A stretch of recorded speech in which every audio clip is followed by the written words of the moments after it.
I know कि मैं बहुत ज़्यादा लेट हो चुका हूँ, पर यू नो व्हाट, वीडियो आ चुकी है। और वैसे मैं ये 12 अगस्त को रिकॉर्ड कर रहा हूँ तो ऑलमोस्ट 13 या 14 को अपलोड हो जाएगी। और वैसे भी आज 12 अगस्त को मेरा बर्थडे है, तो सबसे पीक मानमा मैं वापस से कंटिन्यू करने वाला हूँ। तो हम ज़्यादा बकवास के बगैर वीडियो को शुरू करते हैं। पर सबसे पहले मैं छोटा सा प्रीव्यू दे देता हूँ। हमने पिछले एपिसोड्स के अंदर देखा था कि जो शिनमैन होता है ना, वो दाइची को अपने साथ जबरदस्ती लेके जाता है कि वो उसको ट्रेड कर पाए। पर अपना वूजी आता है, शिनमैन को पीटता है और दाइची को रेस्क्यू कर लेता है। और पिटे जाने की वजह से शिनमैन मौत के नजदीक आ जाता है और मर जाता है।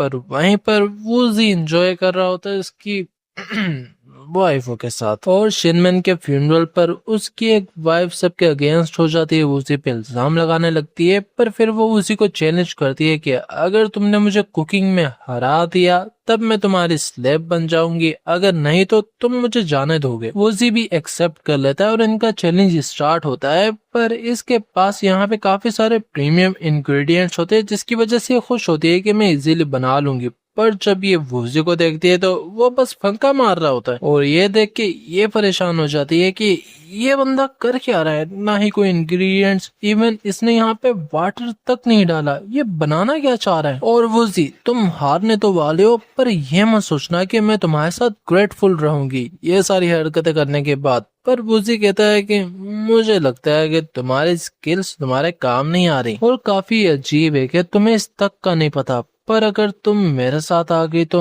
मैं तुम्हें बहुत कुछ सिखा सकता हूँ। पर वो कहती है जो भी है, बस मैंने यहाँ पे जीतना है और मैंने तुमसे दूर चले जाना है, बेशक तुम जो भी करते रहो। और इसी के बाद इन दोनों का यहाँ पे जो होता है ना, चिकन सूप, वो तैयार हो जाता है। और सबसे पहले तो वूजी उसका टेस्ट करता है चिकन सूप, और वो कहता है कि इतना बुरा भी नहीं है। पर सन इसका सूप टेस्ट करते हुए कह रही होती है कि इसने यहाँ पे मेरे सामने तो कुछ नहीं डाला, तो इतना खास होगा भी नहीं।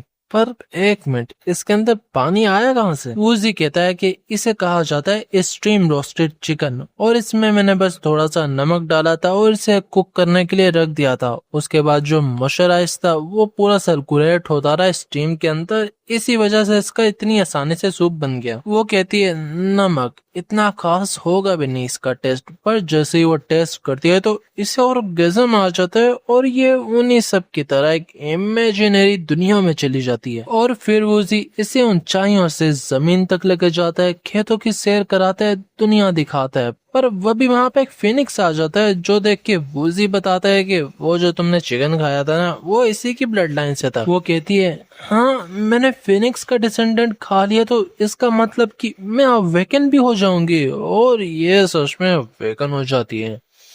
स्मैश। और इन सब को एक्सपीरियंस करने के बाद ये वूजी के सामने सबमिट कर देती है कि मैं मानती हूँ कि मैं हार गई, सच में आपकी कुकिंग स्किल्स सबसे ज्यादा हायर है। पर वो सिर्फ फिलोसफिकल बात करता है कि तुम मेरे से नहीं हारी, तुम अपनी ही नॉलेज से हारी हो। वो कहती है कि नॉलेज क्या मतलब आपका? वूजी बताता है कि जिस जगह से मैं आया हूँ, हम वहाँ पे माउंटेन्स में रहते थे, हम फार्मिंग करते थे, हमारे आसपास सारा नेचर होता था। वहाँ पे हम कभी किसी टेस्ट के पीछे नहीं भागते थे, जो भी टेस्ट था वो हम सबके आसपास हुआ करता था। और इसीलिए मैं चाहता हूँ कि ये चीजें हम अपने आने वाले बच्चों को भी सिखाएं। और ये सब सुनने के बाद सन कहती है कि अगर ये सब नॉलेज मेरे पास शुरुआत से होती तो क्या मैं तुमसे नहीं हारती? वूजी कहता है ऑफ कोर्स। वो कहती है तो ठीक है, आज रात मैं कुछ नया सीखना चाहती हूँ। और इसके बाद वहाँ पे रात हो जाती है और वो लेटते हुए कह रही होती है कि क्या ये है सच में नॉलेज की पावर? वूजी कहता है कि और नहीं तो क्या, और आज मैं तुम्हें एक मसाज टेक्निक सिखाने वाला हूँ, जिससे जब भी तुम यहाँ पे किसी चिकन को कोटिंग और सॉस लगा रही होगी, ये तुम्हें वहाँ पे काफी हेल्प करेगा। पर सन कहती है मुझे लगता है कि मुझे ऐसे करना चाहिए ना। वो जो कहता है बिल्कुल सही। यहाँ पे अब हम अपनी बायोलॉजिकल क्लास को शुरू करने वाले हैं, और इसके बाद इनका शुरू हो जाता है। और यहाँ पे सन भी कह रही होती है कि मैंने कभी सोचा नहीं था कि यहाँ पे इसके अंदर इतनी ज्यादा नॉलेज इन्वॉल्व होगी। वूजी भी कहता है कि और नहीं तो क्या, ये सब मैं बिगिनिंग से सीखता आ रहा हूँ, और जितनी भी आज मैंने चीजें सीखी हैं वो मैं सब कुछ आज तो मैं ट्रांसफर कर दूंगा, और एक ही शॉट के साथ यहाँ पे वूजी उसे सारी नॉलेज दे देता है जो उसके पास होती है अब तक, और ये इसकी वेयरबिलिटी के साथ साथ इसका वाटर टैंक भी फुल कर देता है, सॉरी ओवरलोड कर देता है। पर फिर हमें अगला दिन दिखाया जाता है जहाँ पे वूजी अपने ऑफिशियल्स के कुछ काम कर रहा होता है और बताता है कि वो इंसिडेंट अब ज्यादा दूर नहीं है, तो इसीलिए मेरे को यहाँ की टेक्नोलॉजी पे थोड़ा बहुत काम करना पड़ेगा। पर वह भी वहाँ पे वांग और तांगलोंग आ जाते हैं और कहते हैं कि मास्टर वू हम आपसे मिलना चाहते हैं। अपना वजी कहता है कि हाँ तुम सही टाइम पे आए हो, और जो ब्लूप्रिंट्स है वो भी तैयार हो चुके हैं, और इनमें से कुछ आर्किटेक्चरल ब्लूप्रिंट्स होंगे जैसे कि सुशीला डिपार्टमेंट स्टोर, सुपरमार्केट और वेयर हाउस, जहाँ पे हम सफिशिएंट चीजों को स्टोर कर पाए कि वो 1 साल तक रिजर्व के अंदर रहे। और दूसरे मैप में कंस्ट्रक्शन प्लान है जो कि जियांग विलेज के अंदर होगा, उसमें वाटर की फैक्ट्री, पाउडर की फैक्ट्री, सीमेंट की फैक्ट्री, और यहाँ पे प्लांट फर्टिलाइजेशन भी होगी जो कि रिवर के अंदर ही हम करेंगे। और जो फायर वर्क की फैक्ट्री है उसे हम माउंटेन के टॉप पे बनाएंगे कि वो जरा सेव रहे गन पाउडर की वजह से ही। पर ये सब सुनने के बाद तांगलोंग पूछती है ये सब तो सही है पर इंपेरियल कोड आपको परमिशन भी देगा इतना कुछ करने की? वूजी कहता है फिक्र मत करो, मैंने पहले ही गोंगसन से बात कर ली है और उसने कहा कि मैं सब संभाल लूंगा। पर वैसे जो प्रोजेक्ट जुआंग जी है ना, वो जब मैं ऑफिशियल बनूंगा तो मेरे बस भाई यानी कि वुसोंग के नाम रजिस्टर हो सकता है। और ये रही उसकी डायग्राम। वांग कहता है ये Bajiao Cheng the anchor of the silk road जैसा नहीं लग रहा? अपना वजी कहता है हाँ तुमने सही कहा, और ये सब देखने के बाद मुझे नहीं लगता है कि मुझे इसके बारे में तुम्हें समझाना पड़ेगा, पर मैं तुम्हें इसके बेसिक फंक्शंस बता देता हूँ। ये यहाँ पे 3 वॉल्स होगी, 2 वाटर टैंक से फिल होंगे और एक यहाँ पे माउंटेन के टॉप पे होगी जहाँ से हम इजीली अपने फायर आर्म्स को यूज कर पाएंगे, जो कि मैंने मल्टी डायमेंशनल बनाया। वांग कहता है ये सब तो ठीक है पर हम इसे बनाने के लिए इतना सारा लैंड और लोग कहाँ से लाएंगे? उजी कहता है इसकी फिक्र मत करो, वो जो यिनमा चौहान गैंग वाला ब्रदर याद है ना, वो 2 दिन में वापस आ जाएगा अपनी फैमिली के साथ, और उसके साथ अराउंड 500 लोग तो होंगे, और काफियों को बिल्ड और फैक्ट्री के अंदर तो काम मिल जाएगा। और इसलिए हम सबसे पहले 5000 लोगों को रिक्रूट करेंगे। और बात रही यहाँ पे सीमेंट ब्रिक फैक्ट्री की, तो जो उसका फॉर्मूला है वो मैं तुम्हें दे दूंगा। सोंग डायनेस्टी का भी फॉर्मूला काफी अच्छा है पर मैंने थोड़ी सी चेंजिंग करके बनाया है, और मैं ऑलरेडी दाली विलेज के हेड के साथ नेगोशिएट कर चुका हूँ, और उन्होंने मेरे को जिंगशी रिवर के वेस्ट के साइड दिए जहाँ पे जितने भी फार्म लैंड्स होंगे उन्हें मैं यहाँ पे 3 टाइम्स मार्केट प्राइस से हाई परचेज करूंगा, और जितने भी हमें लैंड आके सेल करेंगे उन्हें मैं फैक्ट्री के अंदर काम भी दूंगा। जो सुनकर वहां कहता है तुम क्या 3 गुना ज्यादा प्राइस के अंदर लैंड खरीदने वाले हो? पागल तो नहीं हो गए? तांगलोंग भी बोलती है मास्टर वो आप एक ऑफिशियल है और इतना सारा पैसा क्यों देना? आप प्रॉमिस करें कि अगर वो अपना लैंड हमें देंगे तो एक्सचेंज में हम उन्हें फैक्ट्री के अंदर काम देंगे, जो उनके टैक्सेस होंगे वो माफ, और उन्हें कुछ बोनस भी मिला करेगा। वूजी कहता है नहीं ये कभी वर्क नहीं करने वाला, काफी सारे रेसिस्ट भी करेंगे, तो इसलिए हमें विलेजर्स के बेनिफिट को भी इंश्योर करना चाहिए और उन्हें भी खुश रखना चाहिए। वो भी तो इंसान है, काफी सालों से उन्होंने कितना भुगता है, और मैं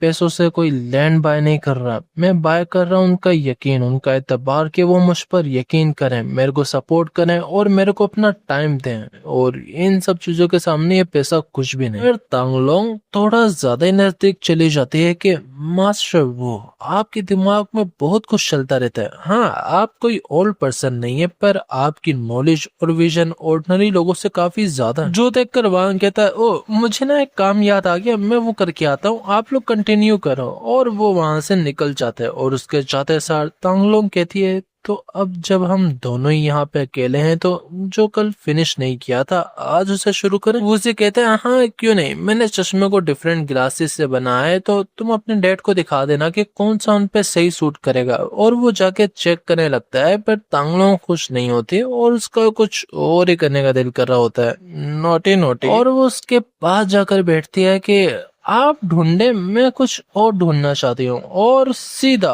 वो उसके गोटा ही पकड़ लेती है। और जो ये बाधा कर रही है ना मैं नहीं तो मैं बता सकता। वो जी कहता है वह तुम यहाँ पे कर क्या रही हो, मेरे को और भी काम करने का है आज। वो कहती है मैं भी तो तुम्हारे लिए पूरा दिन काम करती रहती हूँ, तुम्हें क्या मुझे कोई रिवॉर्ड नहीं देना चाहिए?